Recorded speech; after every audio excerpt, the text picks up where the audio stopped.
tonight around so many people that we share the same mindset in terms of the direction of this country. And you all know the direction the country's going in. And you know, the 2nd Congressional District, Joe Courtney's been in office for 4 terms. And we trail the entire state in economic growth, and we trail the entire country in economic growth. That makes us, we're at the bottom of the bottom here. And what I've witnessed is I've witnessed my clients suffer through foreclosures and short sales, lose their businesses, lose their wealth. And I'm really sick of seeing it because we're not in an economic recovery. That's a lie. And I'm tired of hearing it. So my radio show that I produce every single week, it's on Sundays. I know many of you listen to it. It's on WJJF. It's from 11 to noon. For the past 2 years, I've been talking about how frustrated I've been with the economy. And I've been researching a lot of the reasons why we're in this horrible economic situation. And most of them can be traced back to the fact that there are progressive policies in Washington, D.C. that got us to where we are today.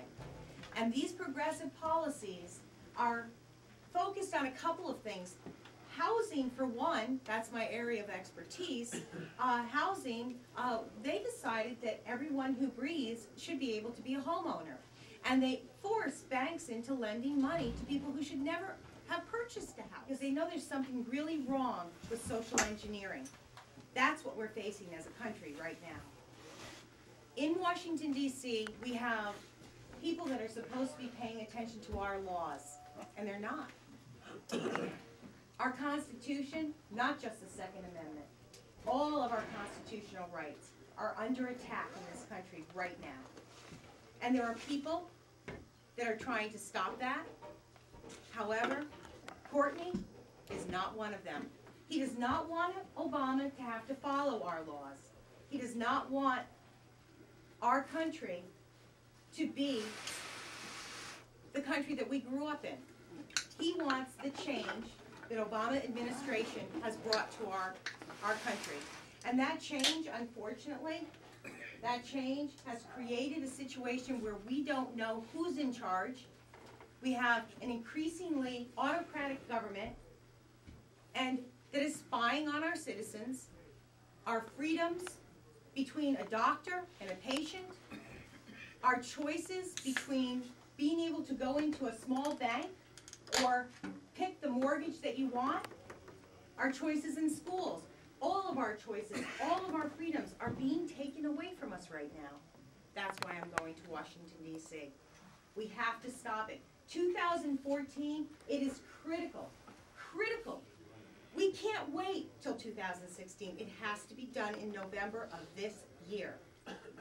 And I'm counting on everyone in this room. Do not sit back and let this happen. Please help me. Help me get to Washington, D.C. And there's so many ways you can do it. My radio show, right now, I'm very fortunate to have a radio show that will balance some of the media. But the newspapers, they're not going to be on my side. I don't expect their endorsement. I'm a conservative woman. They don't like conservative women. So I have a battle on my hands, but you know what I have? I have a really loud voice.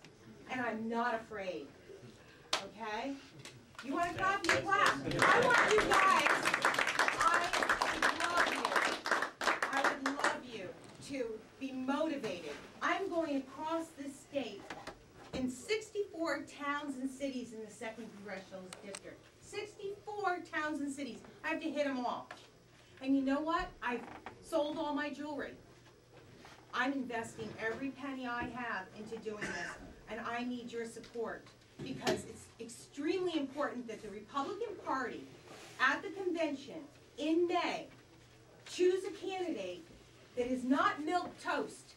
They need a candidate that can cut through the clutter and speak with conviction and no fear.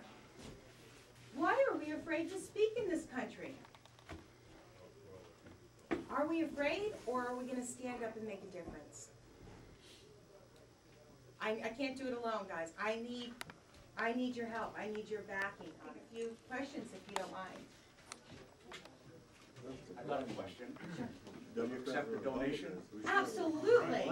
I passed out self-addressed envelopes, and the self-addressed envelope, you can drop it in the mail, fill out the donation form, and send it in. I like people with loud voices. I can hear them.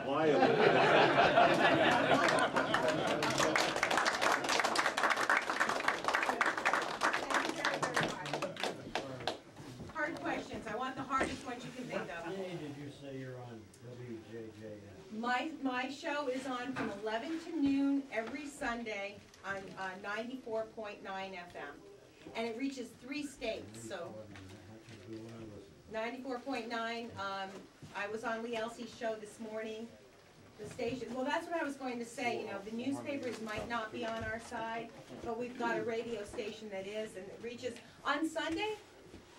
8,500 people approximately listen to my show on their computers, and tens of thousands more listen on their radios at home and in their cars. So I'm reaching a lot of people. I tell you, they call me and they've reached out to me and said, please run, please. So I'm doing it, and it's a great experience. I get to meet so many wonderful people, and it's really a pleasure to be doing this in so many ways. I need some harder questions. Anybody? Yes, ma'am. You're familiar with Agenda 21 in Common Core? Common Core, I'm probably one of the state experts on Common Core state standards. I've done about 5 presentations on it. Common Core state standards, for all that you want to know, is that 2010, Governor Malloy signed up with Common Core state standards, and, along with many of the other governors across the country. And they circumvented our legislative body. It's an unfunded mandate in Connecticut. It is supposedly a standard that the students are supposed to meet through testing, but it's actually a curriculum. And it's a $16 billion federal program that is unconstitutional. It was funded through the 2009 stimulus package, Race to the Top initiative. But what it does is basically set up a situation where our students will be data mined. That information will go to Washington, D.C., to a nonprofit organization outside of the Department of Education. We have 4,500 employees in D.C. in the Department of Education. I don't know what they do. What I do know is our hard-earned tax money is being taken from our pockets and sent to D.C. It's a redistribution machine in D.C. We need for small businesses to survive, for mom and pop to open shop in Connecticut and provide opportunity and jobs. Ladders of opportunity are created by small business people. And small businesses can't make it. There's over-regulation and over-taxation. That's what we have to change. We have to stop the regulations. You may want to talk a little bit more about Common Core at some point in time and let people know about it, because we may have heard the term, but you're absolutely right about it being a curriculum-based program, and it stinks. It's horrible. Don't you know about it? It really stinks. It takes history out of the students' courses. It's a terrible, terrible program. A Common Core, just to let you know, is not a law in the state of Connecticut. It's a mandate from the Department of Education. The superintendent of schools in East Lyme just resigned because of Common Core state standards. He wrote a 4-page letter explaining why he no longer wants to be in education. If you have a student and they're in a school with Common Core, you can opt out of the testing and protest, and they can't do a darn thing about it. My children, one goes to St. Bernard's, which did not adopt Common Core, and one goes to Fisher's Island School, which is 2 years ahead of Connecticut. They have a syndrome in Long Island, in New York rather. They have a syndrome, it's called the Common Core syndrome, because students are so frustrated by not being able to learn math that they're actually having to go see psychologists about it. It's serious. It's not, this is the worst education program that our country has ever seen. It's not going to do anything for our children at all, and it's very expensive. Is it true that taking out cursive writing? Yeah, I don't know about that in particular. They probably will. I'm sure they want to get rid of all writing because they want all the data in that computer, don't they? Obamacare is another major, major issue. Our privacy, the privacy between a patient and a doctor, should be sacred. You know, the elderly are just getting completely destroyed. Our vets. You know, we're looking at going, how people can buy into the government controlling our healthcare system is beyond me. Because we have the Veterans Administration where our vets are actually dying because they cannot get diagnosis testing done in a timely fashion. That is horrible. It's just, it's sad. And now we're going to have our whole country on that same program. We can defund, we can deauthorize, and we can repeal Obamacare, and there's great alternatives to that. You're elected to Congress.